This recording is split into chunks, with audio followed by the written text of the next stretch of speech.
Olá, boa tarde, alunos e alunas, em especial os meus alunos das 8 equipes do ângulo Ubatuba. Olá e bem-vindo, bem-vinda você também que tem assistido os nossos vídeos de outros lugares do Brasil. Muito bem, olha só, Judiniz, Colégio Sion. Muito bem, começou com 8 equipes, agora tem 3 e uma delas é a sua. Meus parabéns, cara, que joia! Estamos torcendo por vocês também. Espero que meus alunos encontrem a galera que acompanha de outros lugares na final, né? Muito bem, pessoal, bora analisar agora a terceira fase das Olimpíadas de História. Eu tô feliz pra caramba, tô orgulhoso pra caramba dos meus alunos e de você que estiver aqui, não for meu aluno, tô orgulhoso de você também, cara. Meus parabéns. Olha aí, vamos ver. 16ª Olimpíada, estamos na terceira fase. Eu estou logado como o grupo nenhum, né, ainda. Eu tenho que logar. Vou logar dessa vez como o grupo Canoa de Aimberê. Aimberê, Araraí, Coaquira, Cunhambebe, Pindobuçu. Além da Canoa Tamoia, referência às lideranças da Confederação dos Tamoio, em referência à luta indígena que teve epicentro aqui em Ubatuba, resistindo à colonização portuguesa no século XVI. Temos também 2 equipes do ensino fundamental. Parabéns, meninada do ensino fundamental, da equipe Jaguarundi, que é o gato mourisco, e a Sussuarana, nossa onça parda. Vou logar como Emberê, terceira fase. Vamos ver as questões, mas primeiro de tudo eu quero ver as tarefas. Pessoal, avisa aí se o som tá bom, hein? Avisa aí se o som tá legal, se tá dando pra ouvir bem. Que na outra teve um lugar que não ficou tão legal. É isso aí, o Estevão Ucelli tá comentando aí, o Celli. Seguimos com 25 mil equipes na Olimpíada, ou seja, superamos metade. Já tá legal, né, cara? Pô, terceira fase, vocês já estão acima da média. Então bora lá, tarefa 34. A tarefa é o seguinte, meus amiguinhos. Agora vocês vão analisar todas as imagens e fontes que já apareceram no nosso concurso. Todas as fontes que já apareceram aqui na Olimpíada de História. Todas elas vão aparecer de novo. Quer ver? Cadê aquele meme? Ah, esse aqui.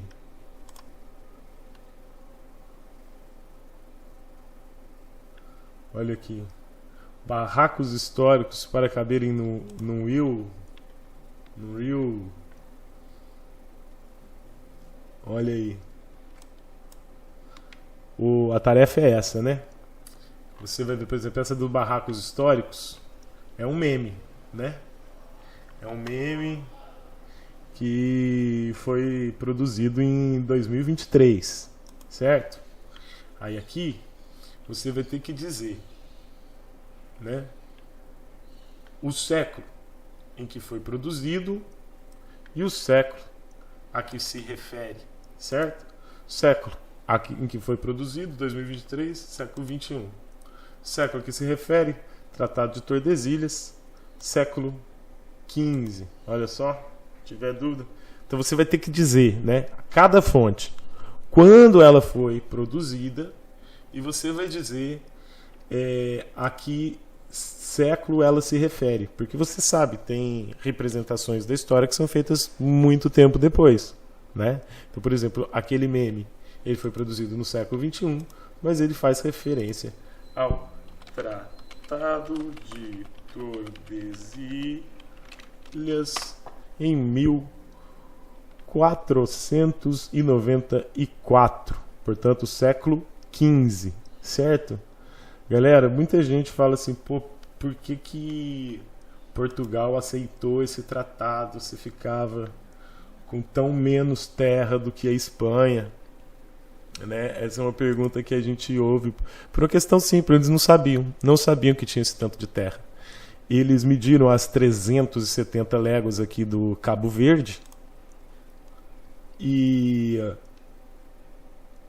falaram assim, porque Cabo Verde era uma ilha importante para os portugueses, né? As ilhas que eles tinham aqui, ó, beirando a África, eles achavam a coisa mais importante do mundo, porque eles estavam de olho na Índia, né?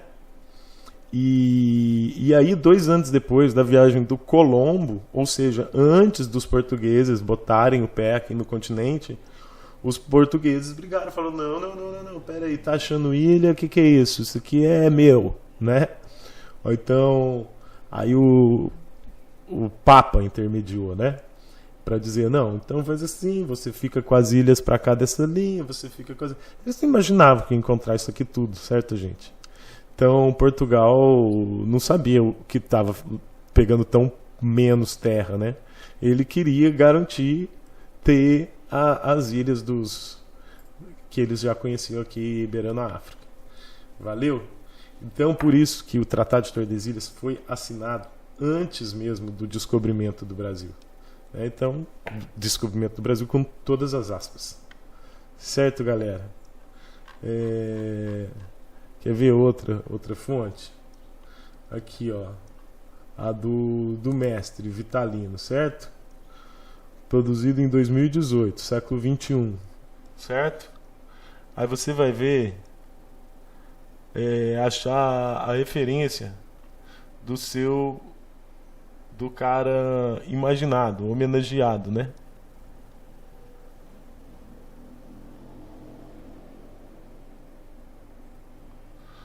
Então ele foi... Cadê, cara? Você bota aqui, ó.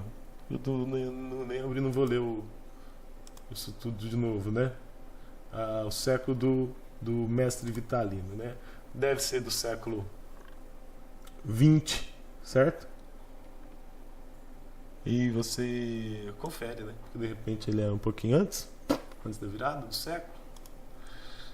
Confere aí. Então tu coloca. Mas o cordel, quando foi feito, 2018, certo? Aí você vai colocar lá o século que foi produzido, o século que se refere. Vai se fazer isso com todas as imagens que aparecerem aqui. Ok? Batalha do Genipapo. Olha, e já vai aparecer as novas aí também da nova leva de tarefas. Beleza? Beleza. Bora lá então. Deixa eu ver, tem comentários?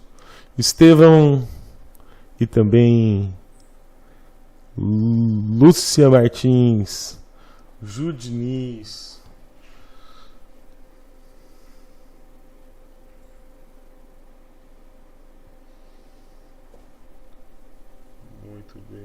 Muito bem. Vamos lá, vamos comentar.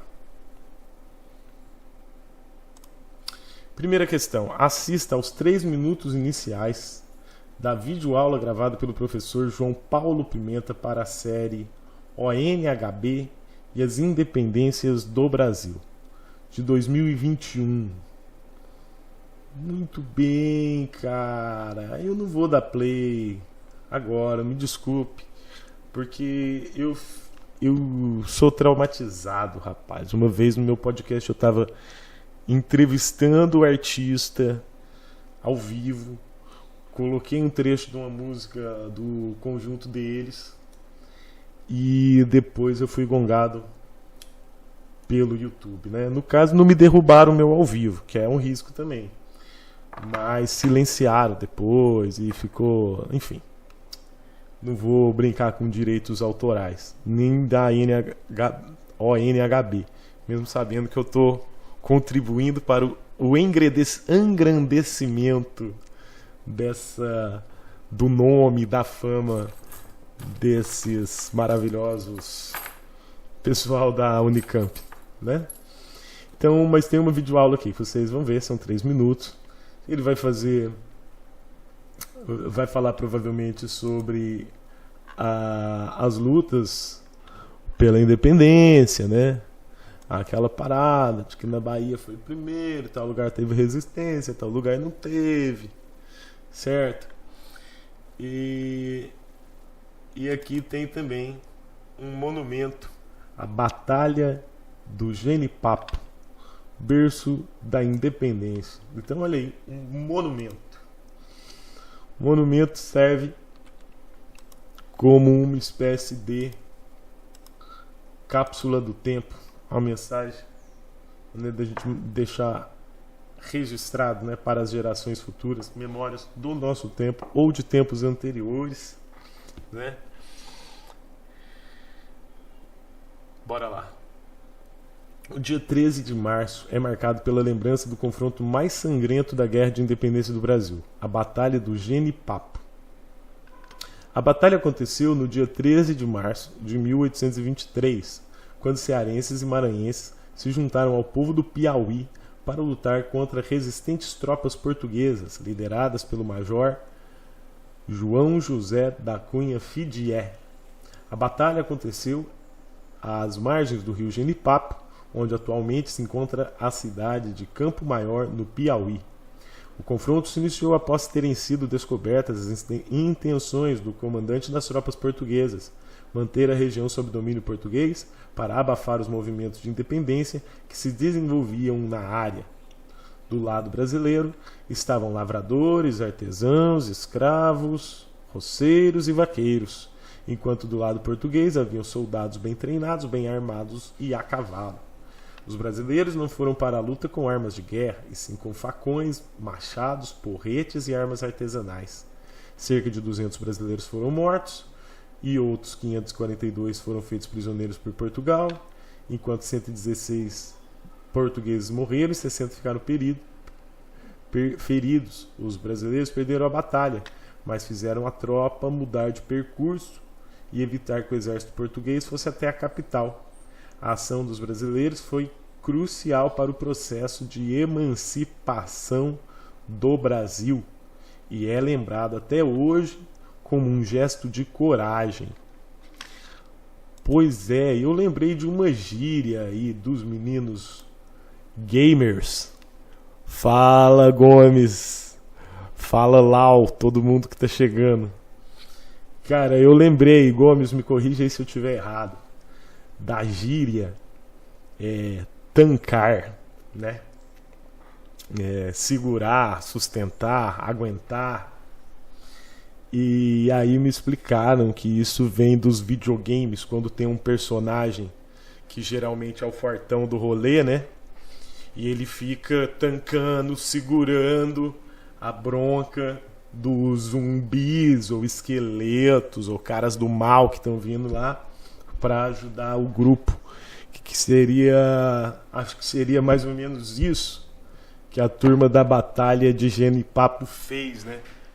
Perderam. Opa, tá certo, valeu, o Gomes está dizendo que eu tô certo.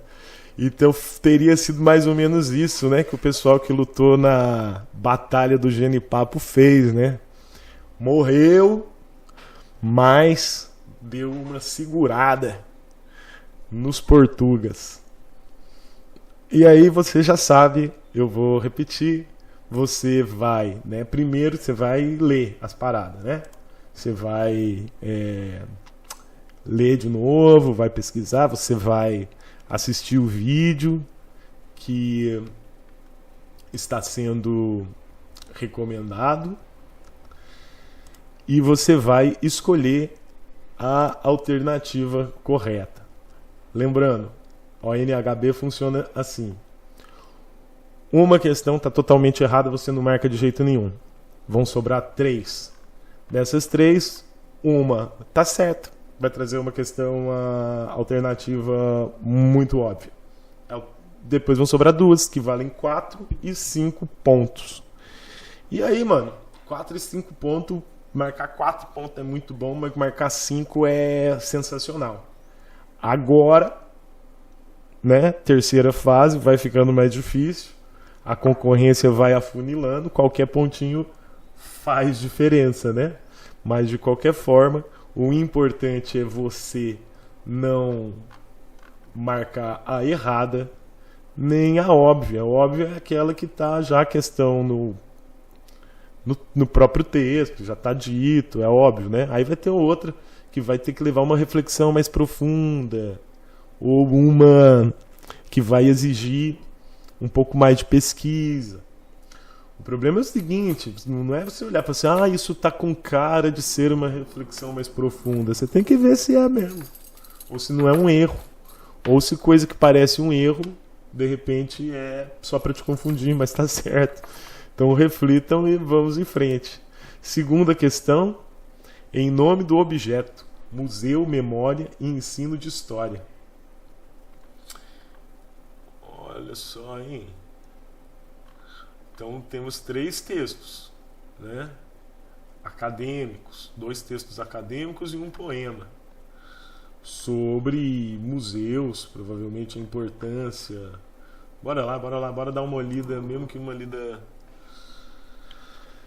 Uma proliferação incessante de objetos, essa é certamente uma característica do mundo no qual vivemos, além do aparecimento constante de certas novidades que rapidamente se tornam de uso mais ou menos comum, como o telefone celular, o videocassete ou o CD. Coisas já inventadas ganharam rapidamente outras cores e formatos. Estamos, como diz Jean Baudrillard, no tempo dos objetos. No passado, não muito distante, havia uma perenidade que hoje já não há. Os objetos viam o nascimento e a morte de gerações humanas. Atualmente são os homens que assistem ao início e ao fim dos objetos. Caraca, velho. É verdade, mano. Né? Você pensa assim, a minha mãe, ela tinha bolinhas de árvore de Natal da minha avó, sabe? Tipo, as pessoas às vezes tinham uma cadeira da avó, sabe, uma coisa assim, um relógio que passou de gerações, sabe? Minha mãe tinha até pano de prato de gerações anteriores. Agora as coisas estão durando menos, né? E são feitas para durar menos mesmo, né, cara? Para ficarem obsoletas, e é uma nova fase do capitalismo, né? Quem nasceu nos anos 1970 não manuseou discos de cera, como a música de cada lado. Para os adolescentes da década de 90, o disco de vinil apresentou-se como coisa fora do uso comum. E assim vemos nascer e morrer objetos, com uma rapidez que assusta e excita. Desejo sempre renovado de consumir. O tempo dos objetos pressupõe a existência da sociedade de consumo. Ali, cara, eu boto umas coisas para tampar minha bagunça de livros. Estão aqui 2 discos de vinil que fazem parte da história da música brasileira: Belchior, Alucinação, e os Secos e Molhados, aquele das cabeças. Inclusive, galera, numa outra transmissão eu trouxe 2 objetos ali no lugar onde estão os discos, né?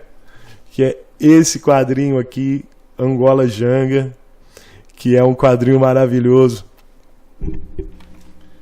do Marcelo de Salete. Conta a história do Quilombo de Palmares, quadrinizado. É uma obra de arte aí bastante premiada e muito legal. E eu também tinha colocado lá atrás o Maus. Cara, é um dos relatos mais impressionantes, mais interessantes sobre o Holocausto. E, gente, pelo amor de Deus, isso aqui foi escrito por um quadrinista judeu. Ele conta a história, as memórias do pai dele, cara. É a memória de um sobrevivente judeu. Não é apologia ao bigodinho, não. Pelo amor de Deus, que alguém comentou no chat. Pô, olha lá. Tem um Aquele símbolo lá no fundo, cara, nada a ver, mano. É um quadrinho que aborda esse tema, mas deixando claramente que esse lado aí do tiozão xarope do bigodinho, aquele monstro patético, né? Ele é o vilão da parada. Então, esclarecido aí o que era aquele símbolo ali atrás. Objetos. Eu sei que hoje a gente pode ler quadrinhos online, livros online, mas tem e música online, mas tem umas coisas que eu gosto, cara. Eu preciso desapegar, eu sei que nada a ver isso aí, né? Bora lá continuar o texto. Sociedade de consumo. Bom, no cotidiano usamos uma infinidade de objetos, desde a televisão até uma roupa. Por outro lado, pouco pensamos sobre os objetos que nos cercam. Se pouco refletimos sobre nossos próprios objetos, a nossa percepção de objetos expostos no museu será também de reduzida abrangência. Sem o ato de pensar sobre o presente vivido, não há meios de construir o conhecimento sobre o passado. E o próprio conhecimento do presente já pressupõe referências ao pretérito. É por isso que qualquer museu histórico pode e deve ter em seu acervo artefatos do mundo contemporâneo. Interessante discussão, né? Interessante discussão que... Bora lá, bora continuar então nela no próximo texto.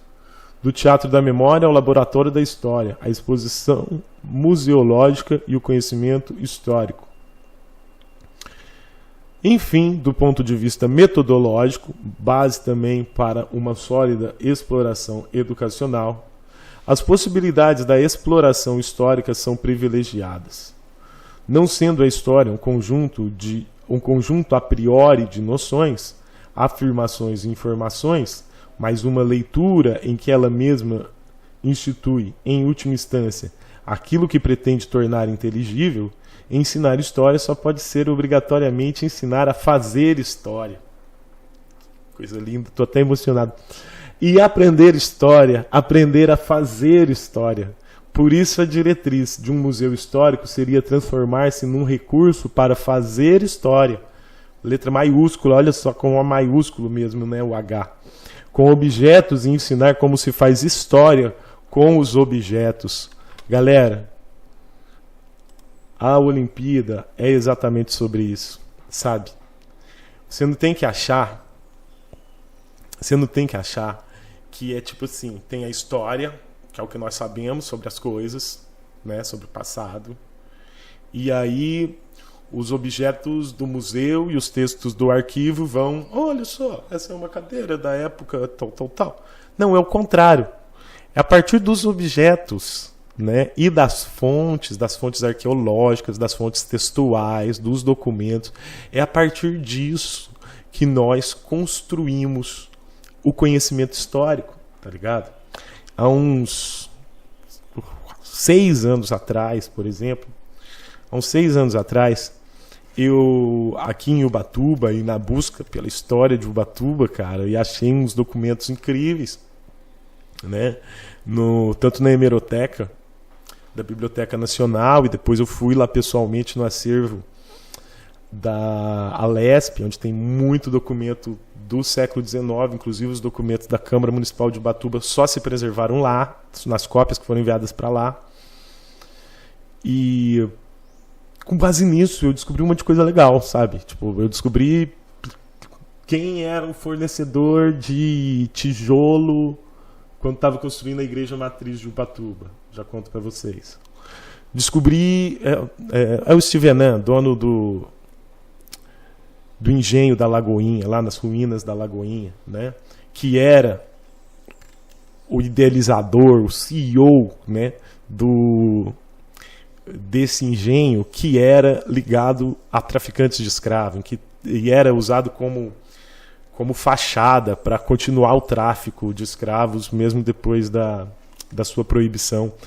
E cara, e aí, pô, hoje a galera sabe, tem uma placa ali falando algumas coisas, sabe?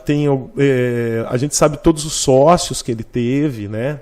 E a gente sabe que traficantes de escravo eram sócios do ministro da Marinha, do ministro da Economia, enfim, uma galera do governo que devia estar combatendo o tráfico, né, no Império, né, período regencial, já tinha a Lei Feijó de 31, e a gente sabe, falou assim, ó, olha aqui, ó, o nome do político do Império, sócio do traficante de escravos.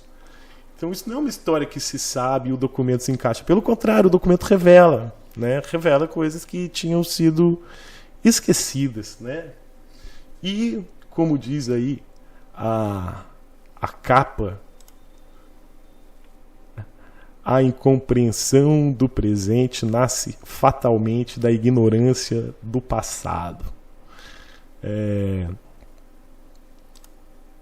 E tem aquela outra frase que eu queria lembrar, que a função do historiador é lembrar à sociedade aquilo que ela quer esquecer, como no caso passado escravocrata de Ubatuba. Os documentos nos trazem a resposta, sabe? É a mesma coisa que na biologia. Você está analisando ali, não é o pesquisador que vai chegar com a sua convicção, a sua pré-concepção e o exame ali do experimento das cobaias vai ter que se encaixar no que ele vê antes. Não, o que ele verifica é que constrói conhecimento, né? Por isso existe o debate sobre a ciência histórica, se a história é ciência, se a história não é ciência, né? Ela tem os atributos de ciência, tem metodologia, tem o rigor e pá. Mas uma galera fala assim, pô, mas não dá para você levar tal coisa para o laboratório e... Enfim, eu acredito que ela tem características de ciência, é uma ciência humana, né?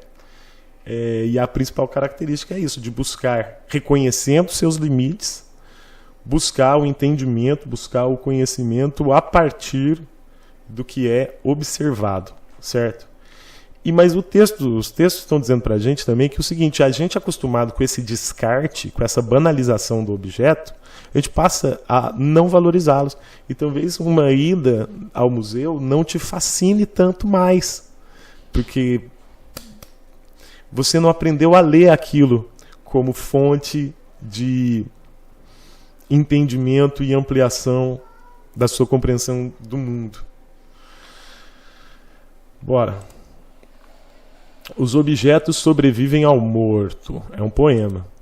Os objetos sobrevivem ao morto. Os sapatos, o relógio, os óculos sobrevivem ao corpo. E solitários restam sem conforto. Alguns deles, como os livros, ficam com o destino torto.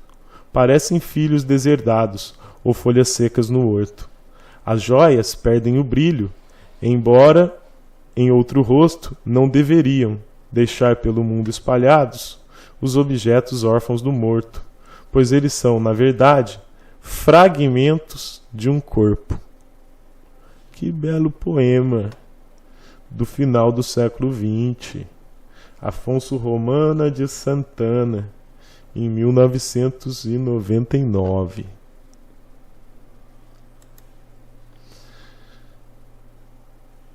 E aí você vai refletir sobre todas essas questões, né? Vejamos as cultura material e historiografia.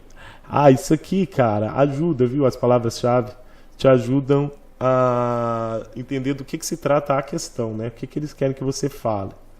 Cultura material, quer dizer, tudo que é produzido é cultura material, sabe?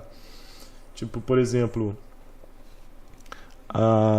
no caso que quando a gente divide, e muito se discute sobre isso, o estudo do passado da humanidade, quando se divide entre pré-história e história, o critério é que a pré-história a gente só conta com fontes materiais, não conta com fontes escritas, né? Tipo, mas a cultura material, tá aí os arqueólogos para provar que a cultura material também é fonte de conhecimento sobre o passado humano. Então, a cultura material como fonte de conhecimento histórico, certo? Então, fonte histórica não são só os textos, só as cartas, só os textos das leis, né? Objetos, cultura material também. O tema é historiografia, ou seja, o fazer história, no sentido de pesquisar história. A historiografia é a escrita produzida pelos historiadores acerca do passado, com base nas suas pesquisas. Valeu? Olha aqui o que diz ainda a palavra-chave do outro. Literatura, cultura material. Olha, sim, aqui aparece essa hashtag, né, essa palavra-chave, né? Literatura, porque é um poema, mas está falando sobre cultura material. Isso deve estar remetendo aí ao que é para você falar nessas respostas. Questão 29, vamos que vamos, tá devagar, mas temos que ir. Galera, interage aí comigo, fala mais, pô, aí no chat. Tá rolando?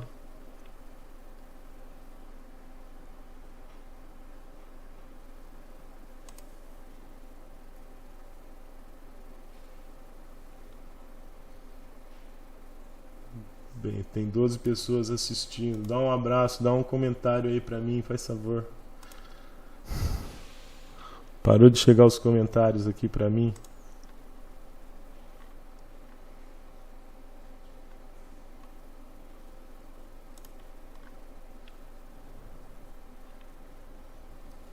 Bora lá. Então agora, questão 25. Os X-Men, cara. Que legal. Eu me amarrava nesse desenho. Me amarrei na continuação que acabou de acabar no Disney Plus. Os X-Men, mó legal, hein? Ó. A guerra dos super-heróis. Esse dia foi dia do nerd, né, cara? Parabéns aos nerds. Que você não seja um nerdola machista, babaca. Parabéns aos nerds legais, aos nerds raiz, aos nerds das antigas, que são gente boa. Americanos e japoneses estão em guerra. Olha só, uma matéria, hein? Matéria datada de 1994. Desenhos disputa a audiência infantil. Americanos e japoneses estão em guerra. E o alvo é o público infantil. De um lado estão os mutantes X-Men da Globo e do canal Fox, da TVA. De outro, os metálicos Cavaleiros do Zodíaco, da Manchete. Os dois desenhos animados lançados esse ano no Brasil são preferidos da garotada. Os X-Men, no ar de segunda a sexta na TV Colosso, da Globo, e às 19h30 no canal Fox, blá blá blá. Surgiram há 30 anos nos Estados Unidos em quadrinhos. Os Cavaleiros do Zodíaco, exibido pela manhã e à tarde nos programas do Da Alegria e Clube da Criança, e aos domingos. São a versão para a TV de bonecos japoneses com armaduras de metal. Os X-Men também viraram bonecos e ilustraram produtos como camisetas, RPGs e revistas em quadrinho publicadas no país pela Abril. A série mostra as aventuras de mutantes como Wolverine, Ciclope e Tempestade. Em exibição há 2 meses no Brasil, o desenho Cavaleiros do Zodíaco já é um grande sucesso da programação infantil da Manchete. Cara, a TV Manchete é uma TV que não existe mais. E ela que trouxe para o Brasil a cultura pop japonesa, assim, sabe? Esses... Tem um nome que eu esqueci o nome. Esses personagens de armadura colorida que brigam contra monstros gigantes e passam na TV, né? Tinha o Jaspion, Jiraiya, tinha um que se passava, que era o Lion Man, né? Passava na Manchete. E depois os animes, os primeiros desenhos japoneses a fazer sucesso na TV brasileira foi também na TV Manchete, né? Então, tem otaku aí. A raiz tá aí, cara, dessa cultura pop. Tokusatsu, eu acho que é tipo isso mesmo, né? São os grupinhos aí. Depois veio o Power Ranger, que era uma produção estadunidense, imitando os desenhos dessas equipes coloridas japonesas que tinha aí. TV Manchete, cara. Então trouxe os animes e essa modinha aí. Enfim, cara, eu já nem sei onde é que eu tava, mas Os heróis do desenho, representadores falando do Cavaleiros do Zodíaco, que foi uma febre também. Eu nunca me pegou, eu sempre fui mais o X-Men do que os Cavaleiros, né? Eles aparecem quando as forças do mal tentam apoderar-se da Terra, diz Valéria. Cada boneco do Cavaleiros chega a custar R$49. Já os bonecos dos X-Men são vendidos por R$15. As duas linhas estão vendidas, blá blá blá blá. Muito bem. E cara, deixa eu falar, um boneco de R$49 na época, 94, é quando lançou o plano real. Tinha acabado de mudar o dinheiro para real. R$49 era muito dinheiro, cara. Então você ter o boneco do Cavaleiro do Zodíaco, você era muito playboy.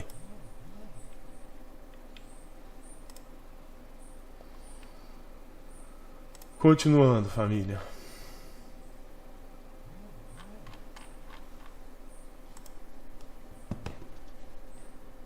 O que são arquivos pessoais? O que são arquivos pessoais? Um texto acadêmico. Arquivos pessoais são arquivos. Bora lá, sobre historiografia também, sabe? Aqui, ó, historiografia, arquivos, batata. Sabe, cara, o pessoal das antigas, e das antigas, quando eu falo das antigas, é tipo da historiografia do século XIX, do comecinho do século XX, né? Antes da chamada nova história, dos anali. Os caras levavam para pesquisa e consideravam como fonte histórica apenas os arquivos oficiais, os arquivos produzidos pelo governo e coisas assim, sabe? Esses seriam os arquivos oficiais e, portanto, confiáveis, né? E obviamente que isso é uma grande bobagem. Primeiro porque, dependendo do país e da época que você está estudando, você não pode confiar nas fontes oficiais, né? Ou você não pode recorrer apenas a eles, porque governos também têm suas razões para mentir, né? Para apagar e manipular registros, né? E ao passo que arquivos pessoais, por exemplo, para você compreender a escravidão, além das leis, você pode ver às vezes correspondência, sabe? Diários. Pô, tem um cara, um pesquisador, Eduardo, não é o Eduardo Bueno, tá? Que é jornalista. É um outro Eduardo, que se não me engano é Silva, lá do Rio Grande do Sul, que estava fazendo um trabalho muito interessante com a correspondência da Princesa Isabel. E traz novas interpretações incríveis, inclusive cartas dela falando sobre reforma agrária, cara. Né? Tá aí mais um motivo para os escravistas, para os fazendeiros não gostarem dela, né? Talvez tenham descoberto que, além de libertar os escravos, estava no horizonte da herdeira do trono fazer reforma agrária, assentar aquelas pessoas. Isso não vem dos arquivos oficiais. Isso vem um conhecimento da correspondência pessoal da Princesa Isabel, sabe? O que ela escreveu para um fazendeiro, não me lembro qual, tá, sabe? Estou citando a pesquisa aqui, mas depois vocês pesquisam. A pesquisa lá da Casa de Cultura Rui Barbosa, lá do Rio Grande do Sul, e o nome do historiador é Eduardo Silva. Então, o cara pesquisando a correspondência pessoal de um dado fazendeiro lá, tem a carta da Princesa Isabel, que ela fala sobre o que ela estava pensando sobre o Brasil pós-abolição. Veja, um documento desse é revelador, né? E não só, né? De repente, não precisa ser princesa, tá ligado? Uma carta de um caixeiro viajante, né? Qualquer outra coisa, cara. Vamos lá. Voltar para o texto. Documentos de arquivo não diferem de outros documentos pelo seu aspecto físico ou por ostentarem sinais especiais facilmente reconhecíveis. O que os caracteriza é a função que desempenham no processo de desenvolvimento das atividades de uma pessoa ou um organismo, público ou privado, servindo-lhes também de prova, instrumentos e produtos das ações de indivíduos e instituições. Tais documentos continuam a representá-las, mesmo quando as razões e os agentes responsáveis por sua criação se transformam ou deixam de existir. Então, existem os arquivos históricos, públicos, que são muito importantes, né? Eu falei, por exemplo, lá da Alesp, é a Assembleia Legislativa do Estado de São Paulo. O acervo histórico de lá, onde eu já pesquisei, né? Pô, cara, vocês precisam ver o que é um arquivo histórico profissional, sabe? Com a temperatura, a umidade controlada, você, para ter acesso ao documento, tem uma salinha que você tem que botar luva, você tem que botar máscara e tal. Umidade controlada, tudo para preservar os documentos. Então tem as instituições de salvaguarda de documentos históricos, de cartórios, de universidade, de biblioteca, de museu, dos arquivos oficiais do Estado, da igreja, né, também. E esses documentos são todos catalogados, entendeu? Quando você usa na pesquisa, você tem que citar corretamente. E eu acho, estou comentando um negócio sem ler, hein? Nós vamos ler junto aí. O texto vai falar sobre o valor também, de além do que está nos arquivos, esses, né, profissionais que nós, historiadores, vivemos frequentando, né? Fala sobre também arquivos pessoais.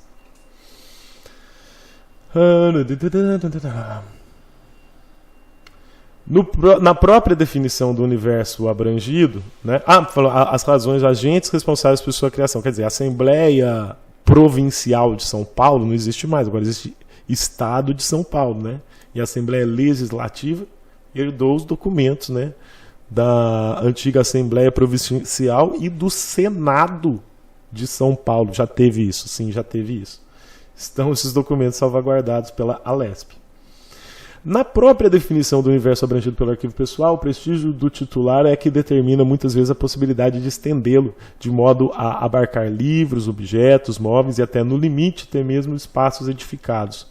Quando, ao contrário, trata-se de vidas que nada têm de extraordinário, entre aspas, as políticas institucionais tendem a estreitar essas fronteiras, seja retirando dos arquivos, para fim de preservação, apenas as espécies que supostamente atendem aos interesses da pesquisa, seja substituindo-os por relatos obtidos por meio da chamada história oral. As cartas pessoais podem nos dar informações sobre muitos aspectos da vida do indivíduo, mas provam, em primeiro lugar e acima de tudo, as relações e interações por ele mantidas. Então aí é um texto acadêmico, tá? Sobre arquivos e historiografia. Cara, uma temática interessante, meninada. Uma temática interessante. Os documentos que se encontram em arquivo no Brasil servem como evidências para embasar ou contradizer narrativas sobre o passado, independentemente de serem oficiais ou pessoais. São geridos de acordo com a lei. Vamos procurar essa lei para responder. Lei dos Arquivos, de 91, que define uma política nacional para lidar com arquivos públicos e privados. Vocês já viram que tem pelo menos uma fonte de informação que vocês vão ter que buscar fora. Tá certo?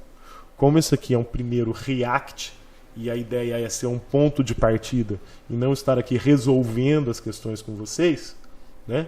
Vocês vão pegar a lei número tal, vão dar a busca, mesmo que for, se for para marcar ou para descartar essa, vamos ver o que você acha com isso, né?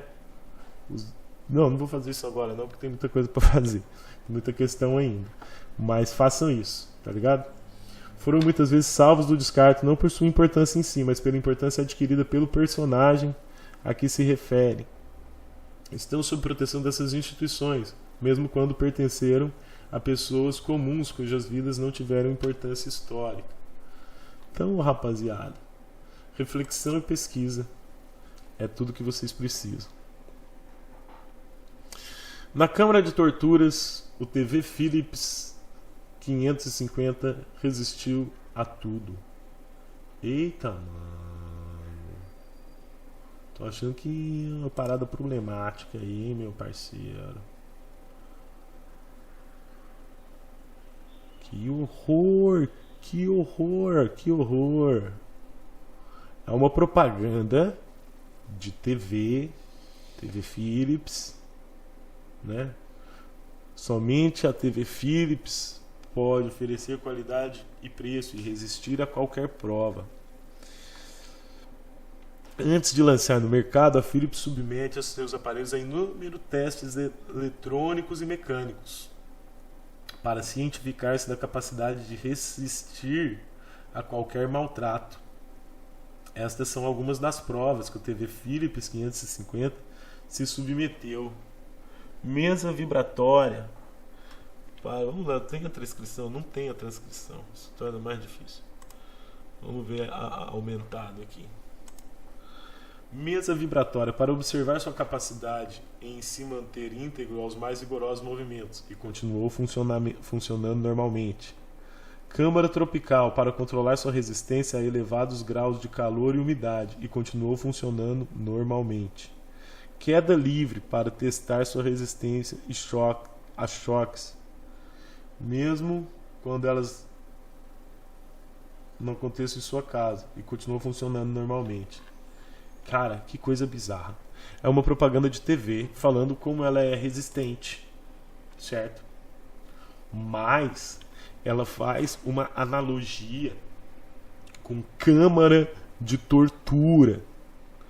E essa é uma publicidade publicada, vejam bem, senhoras e senhores, no ano de 1969, em que o Brasil vivia os chamados anos de chumbo, a fase mais violenta da ditadura militar, em que muitas pessoas estavam de fato sendo torturadas e mortas nos porões da ditadura. Essa propaganda nos revela que não só isso parecia ser de conhecimento geral, como nos revela que se fazia piada com essas coisas, né? É assombroso o que eu estou aprendendo sobre história vendo essa propaganda. Vá. Outra propaganda também do mesmo ano.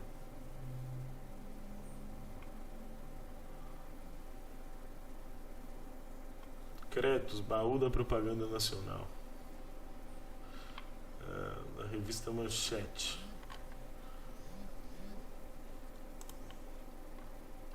Esse aqui foi publicado aonde? No estado de São Paulo. Então você vê que eles investiram mesmo nessa campanha. Propaganda no jornal e na revista. A revista Manchete é uma revista coloridona. Eu tô meio chocado, meio passado com isso. A proposta publicitária, aí é que tá, né, mano? Se tu não tá ligado. A proposta publicitária faz referência ao período de maior supressão de direitos durante a ditadura militar, marcada pela assinatura do AI-5. A campanha, ao apresentar o produto, traz um discurso textual e imagético que naturaliza a tortura e, de certa forma, a torna positiva. As propagandas veiculadas em 69 trazem texto e imagens do produto a ser consumido. O aparelho de televisão Philips ao lado de um chicote de corda. Óbvio, né? Tipo, essa aqui é a que vale 1. As publicações como as apresentadas não dialogavam com a imprensa da época, que se posicionava contra a ditadura, a exemplo do Jornal do Brasil. Mais complexo do que isso, vocês vão buscar, vão pesquisar aqui jornais que... Bom, na época da repressão mesmo, né, depois do AI-5, já não tinha mais essa de jornal simpático e jornal opositor, né? O jornal opositor, o jornalista opositor, ele acabava sendo eliminado, né, silenciado.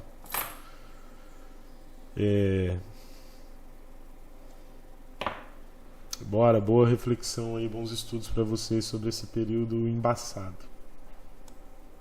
E que precisa demais ser lembrado, cara. As aulas que vocês têm no colégio sobre ditadura militar e sobre nazifascismo são alguns dos momentos mais importantes da sua vida para a humanidade.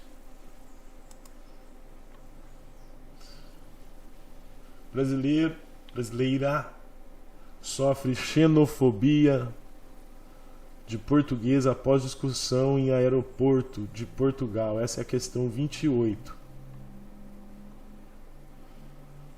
Transcrição da discussão. Pode filmar o que você quiser, até pode pôr na internet. Vou pôr. Pode pôr à vontade, olha.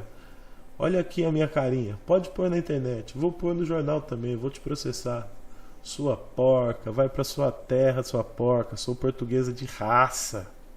Eu sou portuguesa de raça. Você é brasileira, vai pra sua terra. Estão a invadir Portugal, essa raça de filhos da... portuguesa. Se liga, cara. Ridícula. Atordoada e sem reação, diz brasileira vítima de xenofobia em aeroporto e em Portugal. Véi, aqui no Brasil nós estamos até parando de contar piada de portugueses, mano. E os caras estão nessa patifaria aí.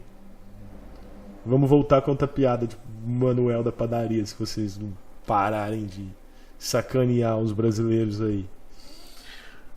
Uma brasileira de 35 anos foi vítima de xenofobia por uma portuguesa no aeroporto em Portugal na manhã dessa sexta-feira. Aí vai trazer a matéria detalhando o ocorrido. Xenofobia, se você não sabe, acredito que todos aí saibam, né?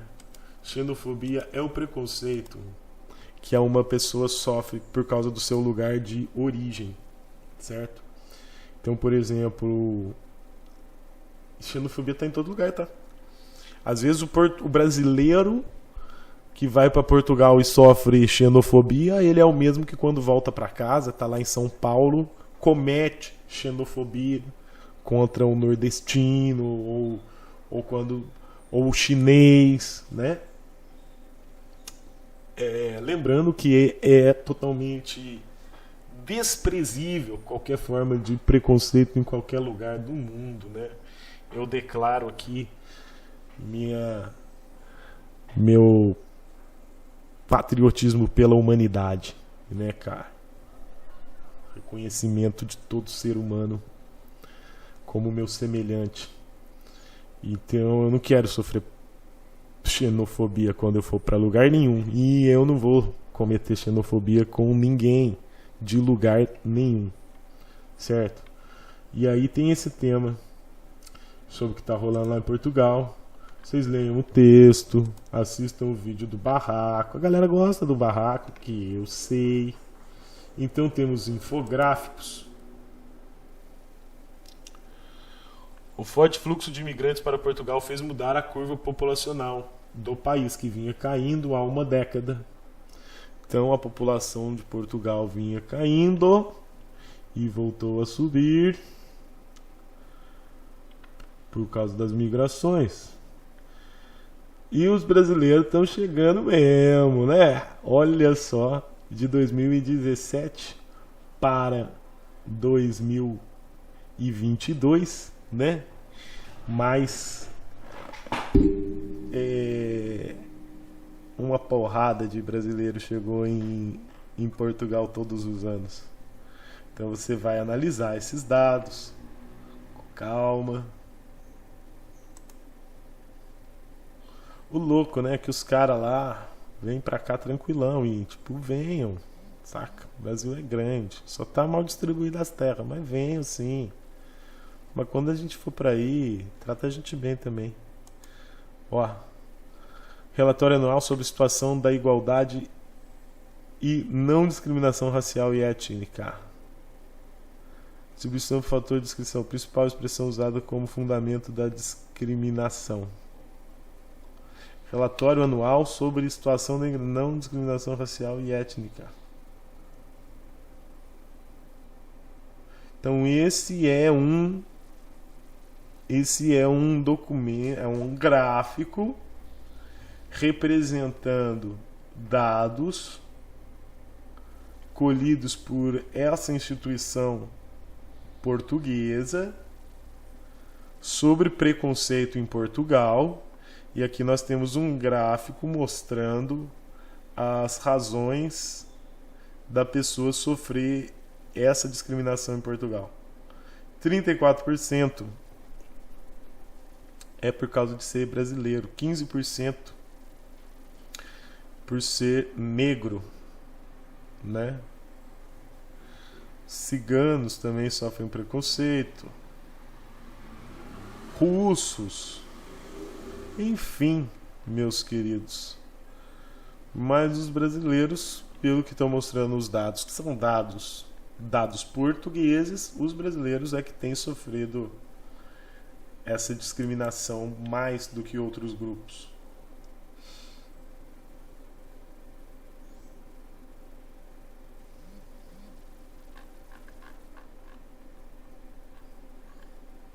Muito bem, então você vai cruzar dados, refletir, né?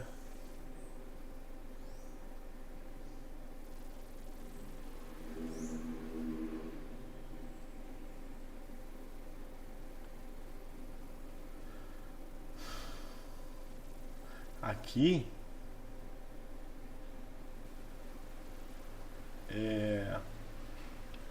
certamente a errada é essa D, né?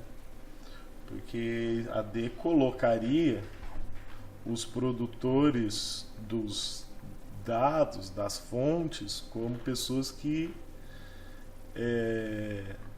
defendem, estão, de certo, dando embasamento para o discurso de que os imigrantes geram desagregação social. Então essa deve ser a errada. Vocês leiam com atenção depois para escolher a que vale mais pontos. Modos e modas no Rio Grande do Sul. Ô Rio Grande do Sul, um abraço pro Rio Grande do Sul. Se tiver alguém do Rio Grande do Sul, um abraço, cara. Inclusive, galera, tem várias maneiras de ajudar o pessoal do Rio Grande do Sul que tá numa pior, né? E a gente tem muito o que refletir e falar sobre esse tema aí, né? Mas eu só vou deixar aqui minha solidariedade, dizer que se você quer fazer uma ajuda para o Rio Grande do Sul, faça. Tem muitos caminhos para isso, eu não vou promover nenhum em especial. Tem as cozinhas solidárias, tem o correio arrecadando, né? Tem os canais de doação que vocês conhecem. Cuidado com os golpistas, né? Verifique a idoneidade de quem está intermediando, mas, por exemplo, os Correios é sossegado, né, cara? Os Correios estão levando as doações para as pessoas. Rio Grande do Sul, um abraço especial para Cachoeira do Sul, pessoal do Jornal do Povo, onde eu escrevi entre 2008 e 2012 a coluna Viagem no Tempo. Então, cara, aqui tem uma revista falando sobre o Rio Grande do Sul. É isso? O que é isso? Ah, é da revista Reader's Digest. Que é uma coleção, uma revista, cara. Uma revista como se fosse tipo um livrinho, né? Que vinha vários textos de vários... Vamos ler aqui a Reader's Digest, né? É uma revista mensal criada há 102 anos, sendo publicada em mais de 30 línguas e distribuída em mais de 100 países. Tem um formato em tamanho reduzido em comparação às revistas tradicionais. Ela é pequenininha. Se caracteriza por trazer artigos selecionados sobre assuntos diversos, como saúde, cultura, anedotas, entre outros, mas de modo condensado, a partir de textos maiores publicados em outras revistas ou jornais, sendo, portanto, destinada a leitores com pouco tempo. Por isso recebeu o título de Reader's Digest, traduzido livremente por leitura digerida. No Brasil, a revista começou a ser distribuída em 42 e mantém edições até os dias atuais. Olha só, cara. No texto que vocês vão ler, tem vários nomes, várias palavras em negrito, Essas palavras em negrito são palavras, geralmente são palavras pouco usadas em outras regiões, né? Ou são gírias regionais, ou são palavras que não tem em outro lugar mesmo. Ó, bombacha, poncho incaico e uma bombacha. Bombacha é aquela calça dos caras, né? Poncho, aquela capa de lã. Então, o que você tiver de palavra que você não conhecer, ó, tirana, dança com sapateado semelhante ao fandango. Inclusive o fandango caiçara tem um batida de pé. Aí aparece aí uma outra palavra que você não conhece, anu, que é o nome de uma ave, né? Mas também é um tipo de dança valsada que envolve casais. Então vai ser um texto sobre o Rio Grande do Sul, cheio de expressões regionais do Rio Grande do Sul. Certo?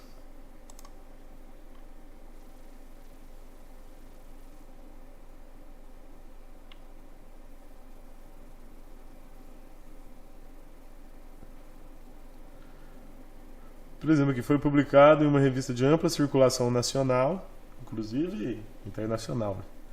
E escrita por um dos principais expoentes do tradicionalismo gaúcho. Eu nem olhei quem é o autor, né? O autor desse texto é... Cadê? Barbosa Lessa. Você pode pesquisar sobre o Barbosa Lessa, que eu mesmo nunca li nada dele. Você pesquisa sobre esse senhor do Rio Grande do Sul.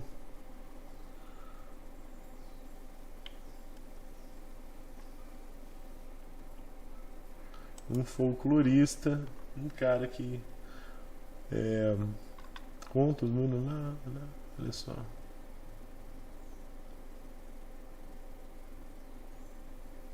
Movimento Tradicionalista Gaúcho, o primeiro centro de tradições gaúchas. Os gaúchos são muito orgulhosos das suas tradições, e esse, pelo jeito, é um cara que eu não conhecia. Ó, cadê? Fala aqui, ó.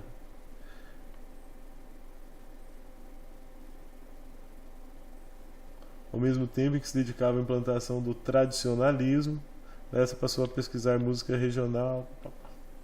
Bom, pesquisem sobre esse cara, porque tem uma das alternativas que faz referência ao autor do texto. Então você pesquise sobre ele para saber responder e ver se é essa mesmo, sabe? Que de repente essa aí vale 4. Pode ter uma que vale 5. Mas se você não tiver certeza se a 5 vale 5, se não souber se a 5 é de 5 ou a de 1, você vai na que é de 4. Como isso meio esquisito isso aí, mas vamos em frente.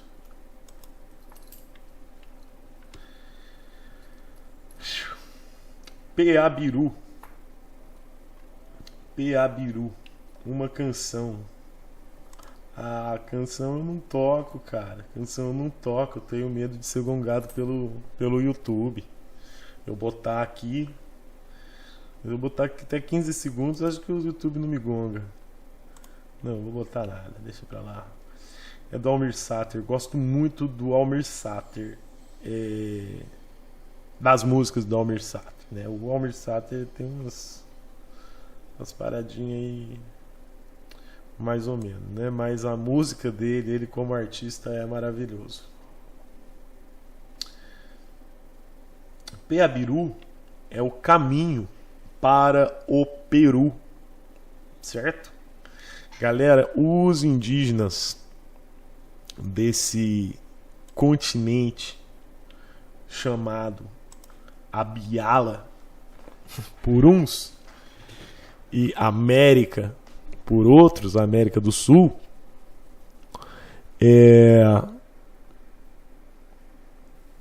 esses caras andavam para tudo quanto é lado, cara. Tinha uma integração entre os povos indígenas americanos imensa, tinha vários caminhos, os caras iam para longe, se interligavam por rios, por trilhas, faziam interações culturais e comerciais. Então, não sei te precisar o ano não, mas aqui na costa nossa do Brasil tem uma fonte que fala dos caras tendo contato com o índio que tinha ali um objeto de prata, um machado. E o europeu, sem saber de onde aquilo teria vindo, e crescendo o zoião assim por interesse,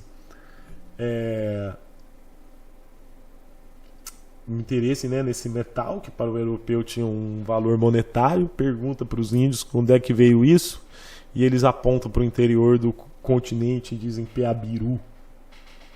De onde vem o nome? Peru, né? É o caminho do Peru.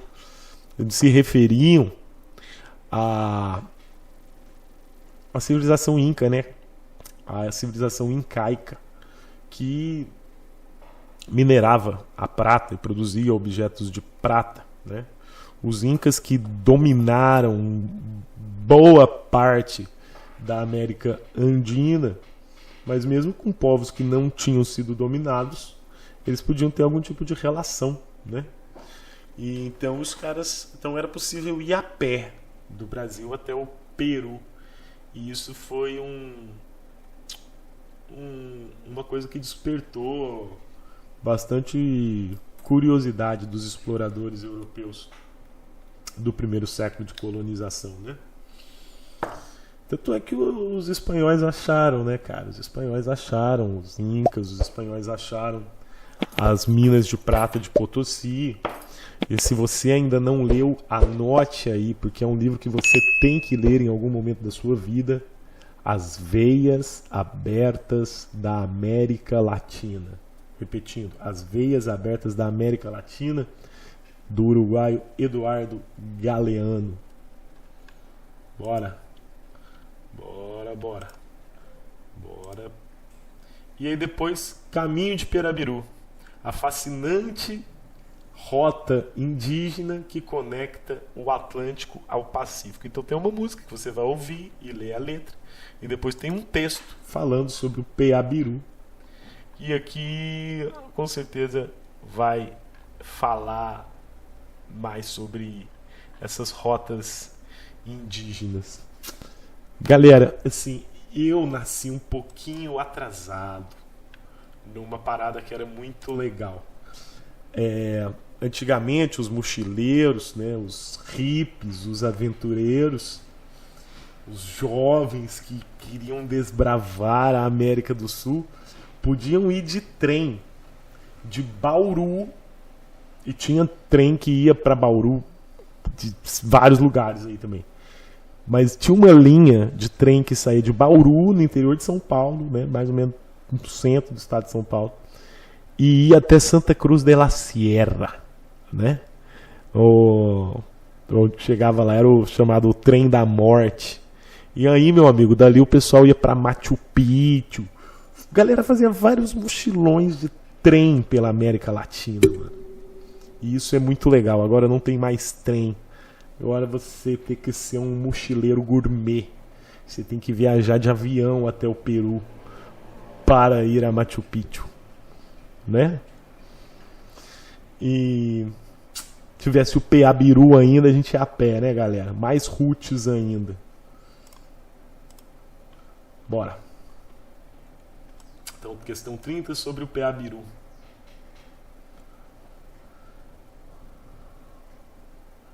Aqui sobre os chamados intérpretes do Brasil, né? Bora lá, questão 31.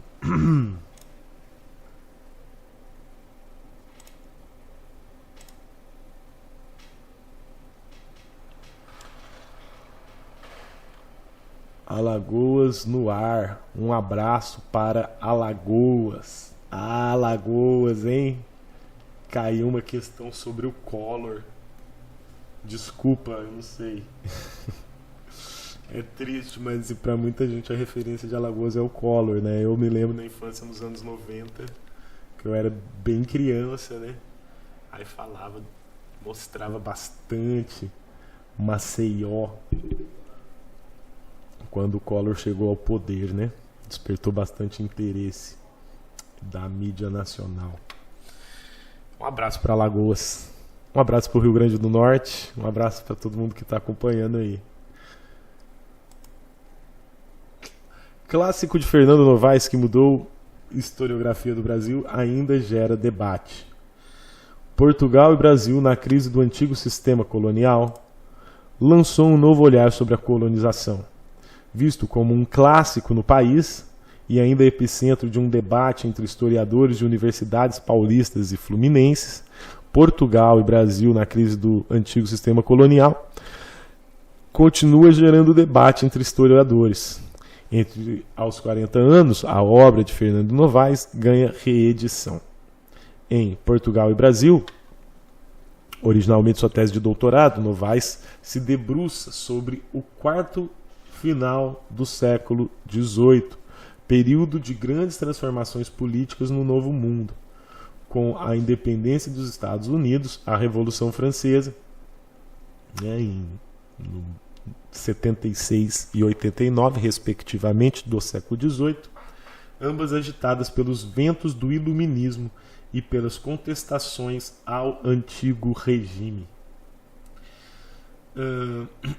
Ao analisar a colonização portuguesa no Brasil, nós estamos estudando isso, o pessoal do terceiro ano. Ao analisar a colonização portuguesa no Brasil, Novaes expande a interpretação de Caio Prado Júnior em Formação do Brasil Contemporâneo.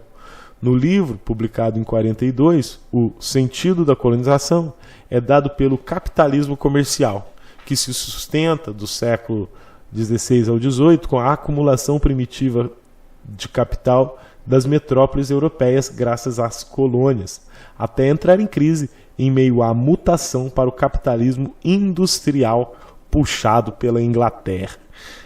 Cara, e é muito louco que acontece muita coisa ao mesmo tempo, né? Vai o capitalismo comercial em crise, o ascendente capitalismo industrial coincide ali, né, com o esgotamento das minas em Minas Gerais, né? E coincide com o terremoto de Lisboa, cara, que acabou com Lisboa, e depois o Marquês de Pombal, para reconstruir, vai exigir maior controle, mais impostos da região das minas, né? Período de muito conflito por aqui também. Onde que eu estava, cara? Aqui. Escreve Novaes. A expansão colonial ultramarina promove, por um lado, a primitiva acumulação capitalista por parte da camada empresarial. Por outro lado, amplia o mercado consumidor de produtos manufaturados. Assim, pois, chegamos ao núcleo da dinâmica do sistema.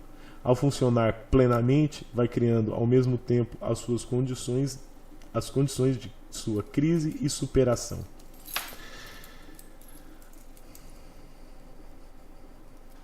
Ao analisar a política econômica da metrópole, Novaes aponta como o governo do Marquês de Pombal, de 1750 a 1777, intensificou a exploração da colônia sob o rótulo de despotismo esclarecido.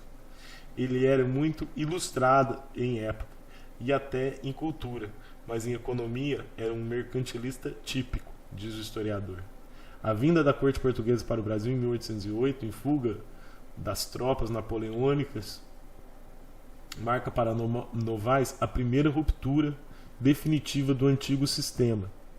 Conforme escreve, a abertura dos portos do Brasil, imposta pelas circunstâncias e decretada como provisória, seria na realidade irreversível. Vamos lá.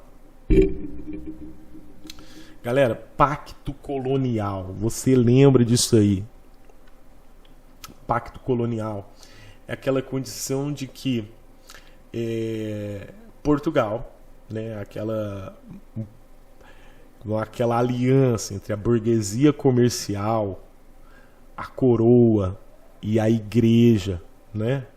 Esses caras, na época do capitalismo mercantilista, né, o burguês acumulava por meio do comércio, né? Então eles vão estabelecer colônias, dominar determinadas colônias. E aí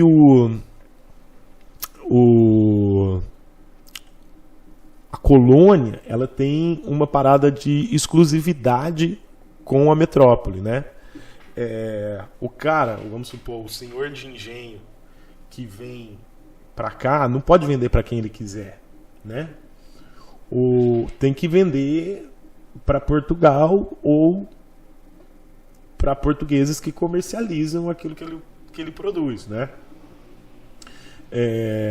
Então, assim, não imagine você que um dono de engenho de açúcar vai ter, assim, se os ingleses pagarem mais pelo meu açúcar, ou se os franceses pagarem mais pelo meu açúcar, eu vou vender para eles. Não tem isso, tem um exclusivo colonial, né? E o exclusivo colonial era aquela parada, a colônia produzia matéria-prima, produtos primários, né? E os bens manufaturados tinha que importar de Portugal, né? Ou da respectiva metrópole. Com a vinda da família real para o Brasil, né, você vai ter uma mudança nisso. Ainda não é a independência do Brasil, mas acontece a chamada abertura dos portos, né, em que, claro, Portugal, a corte portuguesa, agora morando aqui, vai levar as coisas de uma outra maneira, né? Então já é um passo para a independência. Uma coisa que também é um passo para a independência é a transferência de lá para cá de toda uma estrutura estatal, né? Então, quando o Brasil ficar independente, ele já tem uma estrutura estatal para lhe servir, né? Não vai ter que construir isso do nada. Seguindo.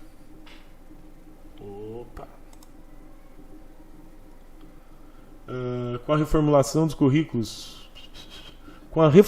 currículos do ensino básico de história na década de 80, a interpretação de Novaes sobre a crise do sistema colonial reinou hegemônica nos livros didáticos por cerca de 2 décadas, até que algumas contestações começaram a chegar, vindas especialmente do Rio de Janeiro. Primeiro, de ordem econômica. Diferentemente do que Novaes acha, o Brasil tinha um mercado interno pujante.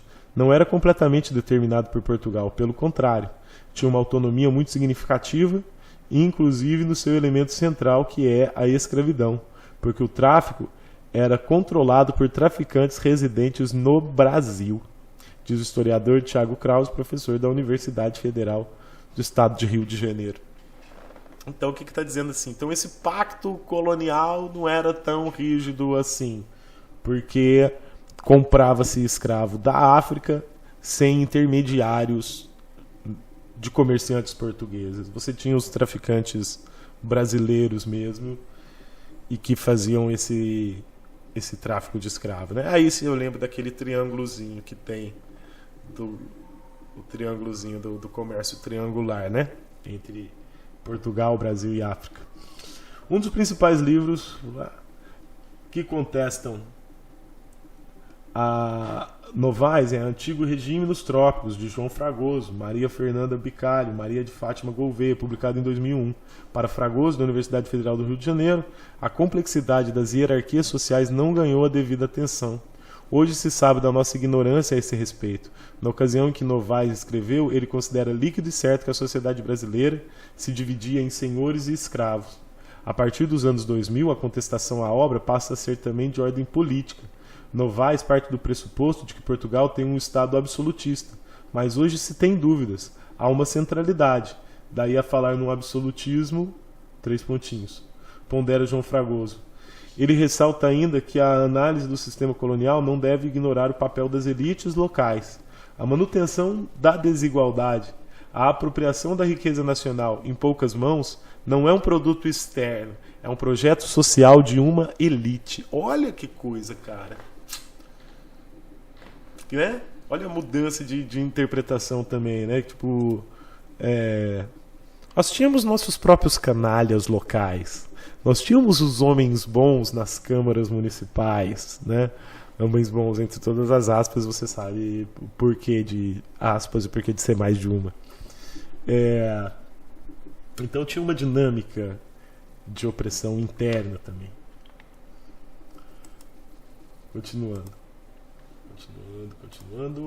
Aqui. A rivalidade entre paulistas e fluminenses, entre herdeiros e contestadores de Novaes, não dá sinais de acabar. 14 anos depois de um congresso em Paraty, que reuniu pela última vez os principais nomes dos dois campos, o livro dele é tão importante que continua no epicentro desse debate 40 anos depois, diz Krause, que afirma discordar de 80% da obra. Novaes é simplesmente o historiador mais influente do século XX para estudar o período colonial. Para o professor da USP, Pedro Pontoni, a obra de Novaes é sempre presente e oportuna, um monumento da nossa historiografia que orienta ainda hoje um olhar complexo, denso e ativo para o estudo do passado colonial. Em ciências humanas e, sobretudo, em história, não tem certo ou errado, diz Novaes. Acho que esse livro teve uma boa aceitação, foi lido e discutido, o debate é para isso mesmo. Em humanidades, a melhor obra não é a última. Muito bem, cara. Então, olha aí, discutindo historiografia e contribuição dos historiadores, né? No sentido de dizer também assim, pô, a interpretação dele dos anos 40 contribuiu para a construção do entendimento que a academia, né, que os pesquisadores têm sobre o passado colonial, mesmo que depois, né, venham outras teses, outras análises, outras abordagens, novos documentos, certo? Que depois vão corrigir algo que um historiador produziu, uma interpretação produzida por um historiador. Isso não tira o mérito dele. É a mesma coisa que a história da ciência. É a mesma coisa que a história da ciência. Sabe? Tipo, eu não entendo, não vou arriscar aqui. Eu não vou falar bobagem, sabe? Mas, por exemplo, se você vai pegar a obra do Newton, do Isaac Newton, é possível que hoje tem um monte de coisa, um monte de conhecimento, experimento, tem a física quântica e o etc, né? Eu sou de humanas, né? Então por isso eu digo etc, que vão contestar, que vão atualizar, né? O conhecimento newtoniano. A física avançou de Newton até aqui, como a historiografia avançou de Novaes até aqui, né? Bora. Aí as alternativas são justamente sobre o debate historiográfico. Vocês leiam, reflitam, entendam, né? E quais são os outros livros que são considerados fundantes e importantes para interpretar o Brasil, como o Raízes do Brasil, né? Então você tem o Caio Prado Júnior, você tem o Sérgio Buarque de Holanda, você tem vários intérpretes do Brasil, né? O mais recente, cara, um livro, A Elite do Atraso, é um dos livros mais recentes a contribuir com essa interpretação do Brasil colonial. Passei para a terceira fase com a ajuda das suas lives. Muito obrigado, meus parabéns. E fico muito feliz, senhor Lucas Gomes. De onde você fala? É o Lucas do primeiro ano do ângulo? Ou é de outro lugar? Bora lá.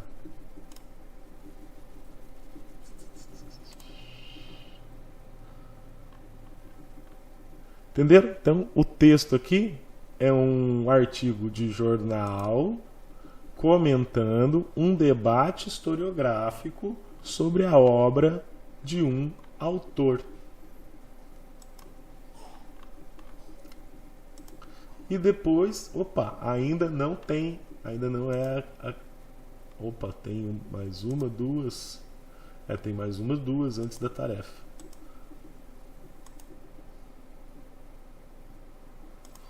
Os indígenas adoram os alimentos líquidos. Os indígenas adoram os alimentos líquidos. Raízes e frutas fornecem bebidas que os antigos cronistas do século XVI e XVII afirmavam fortificantes e deliciosos. apesar da repugnância instintiva por saber algumas sofrer mastigação prévia para aí ativar a fermentação. Vocês já ouviram falar no cauim? Cauim é uma espécie de cerveja, entre aspas, é um fermentado de mandioca. Mandioca, temos que saudar a mandioca. Só que essa mandioca ela era mastigada e cuspida no recipiente para fazer cauim, né? Eram as mulheres, né, que mastigavam a mandioca para fazer o cauim. E depois se fermentava e virava aí o cauim.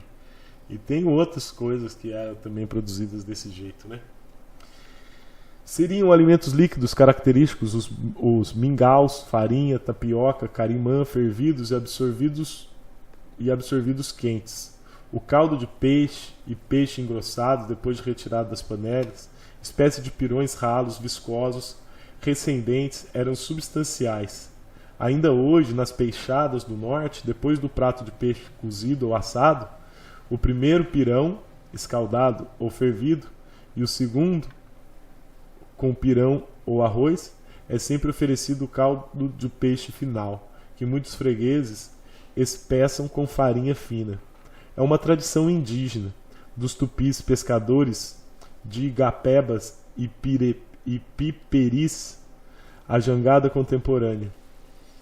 Pelo século XVI, alguns molhos foram denunciados e não desaparecidos da culinária nortista. Inclusive eu lembrei daquela música. Eu vou tomar um cacá. Um tacacá. Tem alguém do Pará? Tem alguém do Pará? Como é que é o tacacá? É com jambu, um jambu que põe na pinga, né? O sumo da mandioca, eliminado o ácido prússico pela ebulição, passava a ser manipoeira. O manipói quinhentista, dizia Claude d'Abbeville. Olha o que diz Claude d'Abbeville. Claude d'Abbeville eu acho que é um francês, um religioso francês.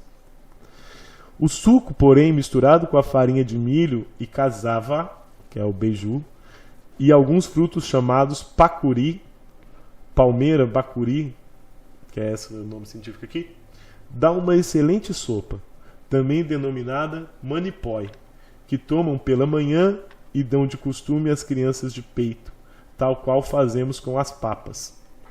Esse manipói fez nascer os atuais tacacá, só que eu falei, com caldo de peixe ou carne, alho, pimenta, sal e às vezes camarões secos, e também o molho de tucupi apimentado, tucupi pichuna, apurado e escurecido pela demorada cocção. Rei dos molhos para Stradelli, famoso acompanhante do pato e de certos peixes abundantes de carne. Olha aí, mano. É um texto do Luiz Câmara Cascudo. Esse eu conheço. Eu não conhecia o outro gaúcho lá, mas o Câmara Cascudo é um folclorista, um cara que pesquisou, né, a culinária, o folclore, as histórias, as lendas do Brasil. Beleza? História da alimentação e cultura. Cara, que coisa legal, né, cara? O pirão, farinha, eu já falei pra vocês, farinha de comer assim, né, no prato, farofa, isso é muito brasileiro. O cuscuz, tanto aí de cima quanto o cuscuz paulista, que não é ruim, cuscuz paulista é bom, né? São coisas de farinha. O pirão aqui em Ubatuba, os caiçara comem muito pirão, né? Que é o caldo de peixe com farinha. Eu gosto da culinária brasileira. E aí, você vai ler as alternativas.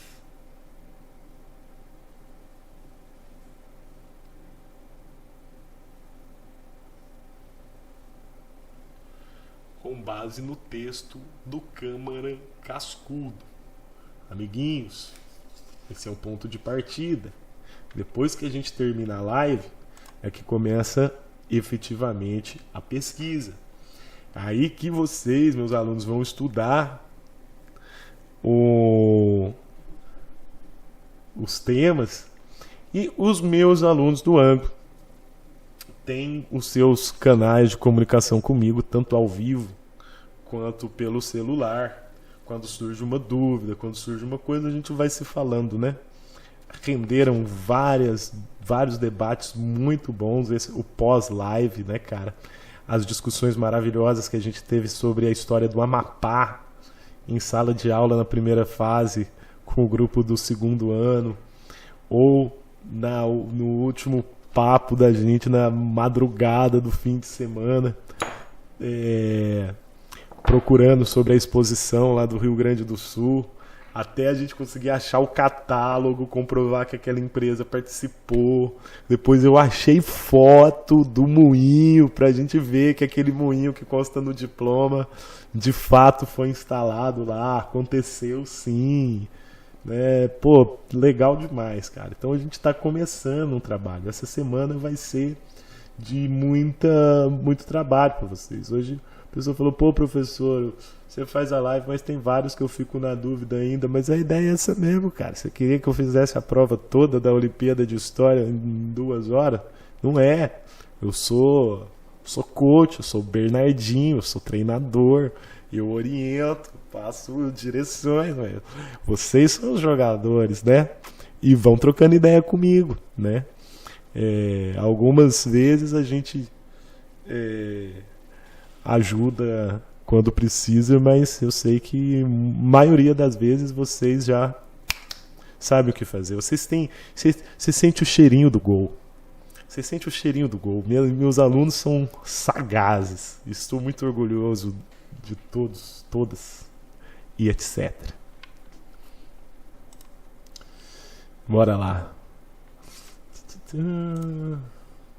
Então, depois desse sobre as farinhas e molhos, nós temos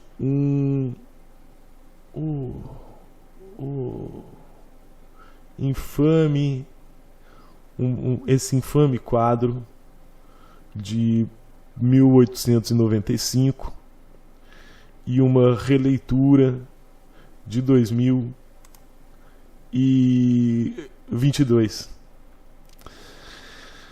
Cara, é sobre racismo, alerta de gatilho aí, e gatilho, pô, vai estudar história do Brasil, se prepara também, né? Que é gatilho e violência toda hora.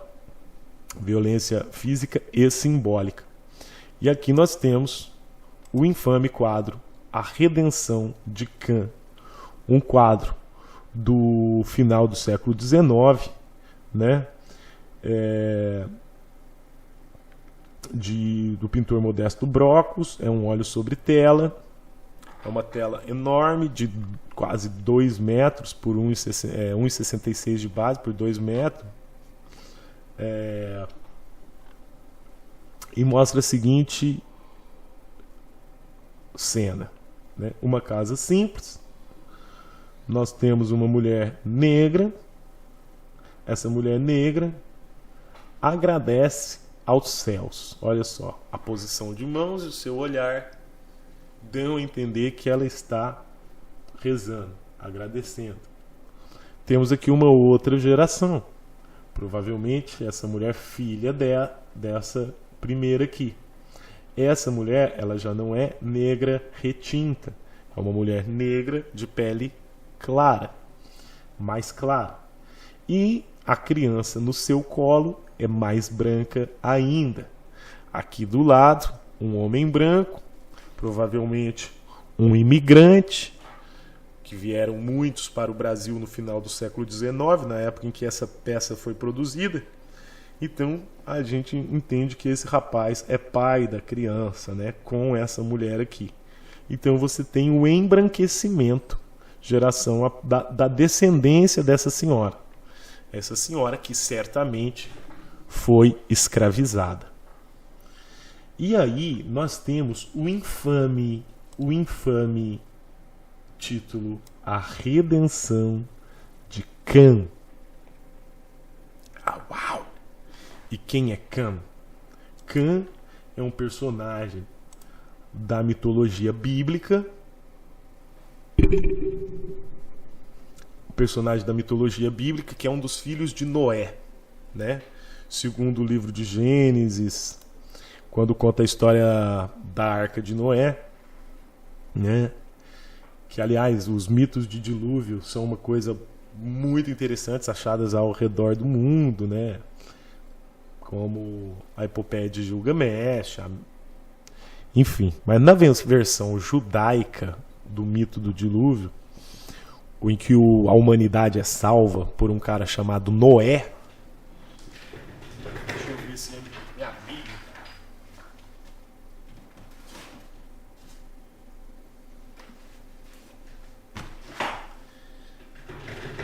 Então, segundo a mitologia judaica, que muito tempo foi oral e depois sistematizaram nos os 3 livros, as 3 fontes, que depois dariam origem ao que nós chamamos hoje de o livro de Gênesis, organizado provavelmente na época do profeta, sua versão final, sua redação final, provavelmente na época do rei Josias.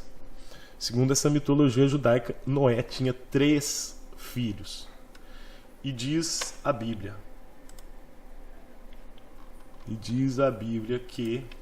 Peraí, deu uma coisa errada aí. Opa! E diz a Bíblia que o nome desses filhos eram Cam, Sem e Jafé. Então, os 3 filhos de Noé, segundo a narrativa bíblica, lá em Gênesis, né? Noé entrou na arca com os bichinhos e entrou também com os 3 filhos dele. E esses 3 filhos dele, aqui, ó, os filhos de Noé, Gênesis capítulo 9, versículo 18. Já achei aqui, ó. Os filhos de Noé. Os filhos de Noé que saíram da arca foram estes: Sem, Cam e Jafé. Cam é o antepassado de Canaã. Os filhos de Noé foram esses 3 filhos. E a partir deles a terra inteira foi povoada. Veja que diz: Cam foi o antepassado de Canaã. E os Canaã, esses caras eram provavelmente semitas também. Canaã, antes de ser conquistada por Josué, né? Eram povos também semitas. Mas, posteriormente, a leitura que se fez é que Cam seria o antepassado dos africanos, tá? Sem seria o antepassado dos povos semitas, certo? Galera do sul da Mesopotâmia, os árabes, os judeus. Sem seria o antepassado deles e Jafé seria antepassado dos brancos. Então,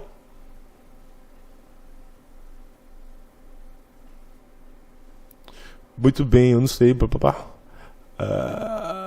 tô vendo os comentários aqui, mas vamos lá, vamos manter o foco. Então, Cam seria, segundo a mitologia que se criou a partir desse texto, o antepassado dos africanos. E isso deu base para se criar uma interpretação racista da Bíblia, uma interpretação que inclusive legitimava a escravidão. Porque se Cam era descendente, era o pai dos africanos, e Cam, depois ele vai aparecer na narrativa bíblica aqui como o cara que riu de Noé, que Noé, depois da arca, da história da arca, Noé plantou uma videira, né, cara? Plantou uvas, com as uvas fez vinho, e uma vez o Noé tomou um porre, ficou muito louco, e o filho dele viu ele bêbado e pelado e riu dele. E por isso ele teria sido amaldiçoado. Então é daí que se constrói, em determinadas épocas do colonialismo, um discurso, entre aspas, cristão para legitimar o preconceito, para legitimar o racismo, né? Para dizer que então os negros são amaldiçoados porque eles são descendentes de Cã, então nós temos a legitimação para isso. Uma bobagem gigante, uma forçação de barra gigante, bem monstruosa e racista, né? Feita a partir de um livro até legal, cara, porque a Arca de Noé pode ensinar coisas legais, né? Esse é um mito que ensina você, por exemplo, a importância de preservar a biodiversidade, né, cara? Mas os caras pegam isso e legitimam o racismo. Então, cara, por isso que se diz por isso o título da obra, A Redenção de Cã, porque é sobre o embranquecimento. Então, busca-se, por meio desse título também, louvar o embranquecimento. Dizer, quando uma pessoa negra tem filhos nem tão negros, ela está sendo abençoada, porque ela não está se descaminizando a sua família. Então, é um ideal de embranquecimento, é uma ideia racista e eugenista, da qual participavam, com a qual concordavam as elites brasileiras do final do século XIX, início do XX, do final do Império, início da República.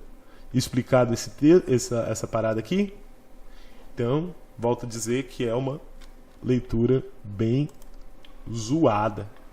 E agora, olha só que interessante, esse texto maravilhoso, olha só essa pintura feita em 2022, chamada também A Redenção de Cã, em que você tem a mulher negra, com a sua filha negra, e com seu filhinho muito fofo também negro, e ao lado um pai negro. Então olha só, a obra de arte de 2022 faz referência àquela obra do final do século XIX, mas ela faz uma referência, uma releitura para apoiar um outro discurso, né? Para apoiar a ideia da beleza negra, da valorização da negritude, né? Então, o sangue dos africanos não precisa ser redimido de nada, não precisa ser limpo de nada, né? Olha só, a pintora é Mariana Esguilha. Vou procurar ela no Google, a gente vai achar algumas outras coisas dela. E eu aposto que é uma mulher negra, e com certeza é. Olha aqui, olha o Maris Gui. Seguem ela lá. Aproveita e me segue também no Insta.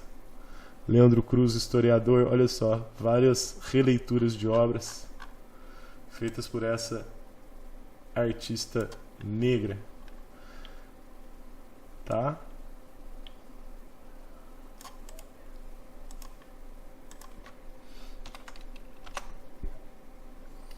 Descolonizando o pensamento.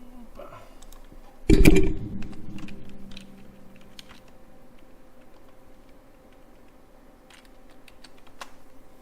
Aqui. E aí tem um texto do Sesc sobre a obra da Redenção de Cã. Olha só, você pode aprofundar o seu conhecimento sobre o debate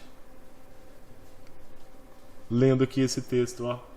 Aí tem aqui a Negra da Tarsila do Amaral. Então tem outros textos aqui, olha só, que vão aprofundar a reflexão sobre essa questão da representação do negro nas artes. Então tem a ver com representação e representatividade. Olha aqui as palavras-chave: Brasil contemporâneo e história da arte.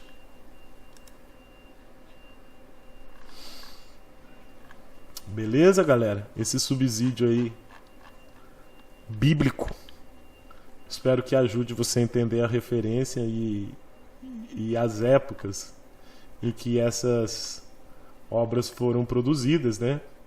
Num momento de assimilação, tipo, os negros tinham sido libertados, mas continuavam sendo marginalizados, né? As suas expressões vão sendo proibidas, né? É proibida a capoeira, é proibida a cannabis, é proibido o batuque, é proibido o candomblé. Como se dissesse assim, tipo, bom, beleza, negros, vocês podem participar da sociedade brasileira, desde que vocês desapareçam, né? Desde que desapareça a sua cultura, a sua cor de pele, etc. Esse é o discurso que vinha se construindo, né? A da assimilação. Enquanto hoje, né, muito se avançou, ainda tem muito que se avançar no que diz respeito a essas questões da negritude na sociedade brasileira, né? Hoje temos o movimento negro, as ações afirmativas, temos artistas produzindo coisas bonitas como essa, né? É muito importante que essa obra tenha sido feita. Certo, galera? Aí vocês já sabem. Questão 34. Aí é a tarefa, meus amiguinhos. Aí é a tarefa. Você vai ter que descobrir quando foi feito e a que época pertence. Certo?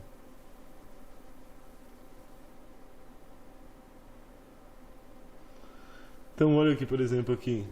Esse manto tupinambá. Pô, os caras estão retomando o manto tupinambá que os tupinambá faziam, né? E teve os mantos tupinambá que foram levados para a Europa. E aí o Brasil pede de volta. Mas esse aqui, ó, que esse cacique está usando, ele foi produzido quando?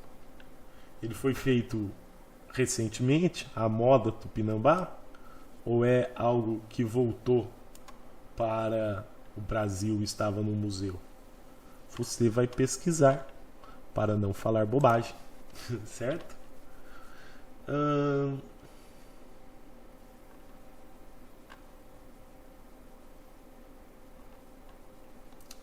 Aqui as músicas do Gil.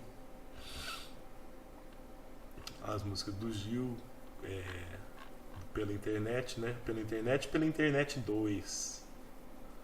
Ó. Pela internet 2. Essa aqui foi produzida no século 20. Já o pela internet 2 já é século 21. Certo? Cadê? Que não tem. Não tem a data da publicação de pela internet 2? Não tem, mas é século 21. Não tem a data de quando foi lançada essa música, mas você sabe que não é mais do século 20. Essa já é do século 21. Por que você sabe? Porque tem referências a coisas, a aplicativos, coisas que não existiam antes. Certo?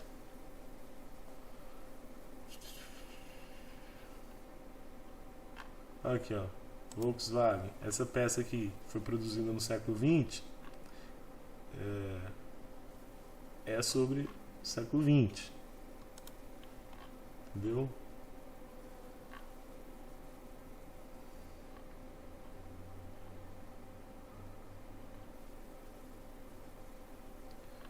Vamos ver mais aqui do cabelo, do Alejo.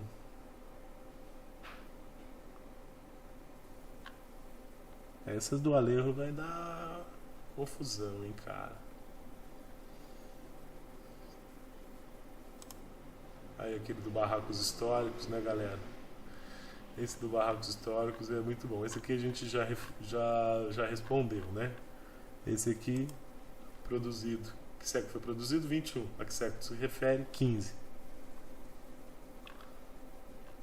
E assim por diante, meus queridos. E assim por diante, meus queridos. E tá uma prova bonita, e tá uma prova gostosa, né? Aqui a revista Herói. Mano, hoje a galera que é nerd, inclusive os nerd velho, que nem eu, né? Que eu tenho isso, eu sou meio nerd, meio hippie, meio punk, sou um pouco de tudo, né? Meio militante, meio tudo. Eu tenho meu lado nerd. Hoje tem os youtubers nerds, né? Tem o Nerdland, tem o Miguel Loquia. Antes, na era pré-internet, tinha essas revistas aqui. É a revista Herói. Essa revista Herói aqui, elas traziam notícias sobre a cultura pop. Traziam resumos de quadrinho. Falava sobre o que estava acontecendo nos quadrinhos lá dos Estados Unidos. Que demoravam até chegar no Brasil, bem mais do que hoje, né? Os quadrinhos saem lá dos Estados Unidos, já saem aqui. Aliás, a galera tá consumindo muito quadrinho pelos tablets e tal, já chega na mesma hora, né? Mas traziam notícias desse tipo, sobre os personagens, sobre os filmes, né? E é um outro momento da cultura pop. E alguns desses personagens continuam pops até hoje, né? Agora, uma coisa interessante, né? Os Cavaleiros do Zodíaco, eles fizeram o boneco e aí fizeram o desenho para vender boneco. Que é a mesma coisa que foi o He-Man. Os X-Men não. Os X-Men, eles nasceram nos quadrinhos e depois é que virou o boneco. E hoje é tudo sobre boneco, né? Os adultos... Eu não, cara. Eu sou nerd, mas não tenho dinheiro pra gastar com essas coisas não, velho. Eu compro meus quadrinhos quando eu posso. Mas fica comprando bonequinho... Uns bonecos caros, mano. Os bonecos caros. Você tá louco. O professor tem que dar muitas aulas pra comprar o boneco. Por isso que eu não compro boneco. Mas se você quiser me dar boneco, pode me dar boneco de presente. Tu pode me dar o Fusca, que eu já falei na prova passada. Aí você pode me dar o boneco. Mas se você me dar os quadrinhos propriamente dito, eu também vou ficar feliz. Tá certo, turma? O meu Insta, estão perguntando qual é o meu Insta. Meu Insta é Leandro Cruz Historiador. Segue lá, vou ficar felizão com isso. Meu YouTube é esse aqui, Leandro J.A. Cruz, que é o mesmo do Twitter, embora eu não estou usando mais o Twitter, que agora é com X, né? Twitter. O Face. E cara, uma vez eu fiz um TikTok, mas eu não sei usar o TikTok. Se meus alunos me derem aulas de TikTok e me convencerem que o TikTok é uma boa maneira de se ensinar história, eu vou entrar para o TikTok. Se não, as minhas arrobas são essas que estão aparecendo aqui no canto. Tá bom? Um abraço a todos e todas. Estamos chegando aí a 2 horas de live. Um forte abraço.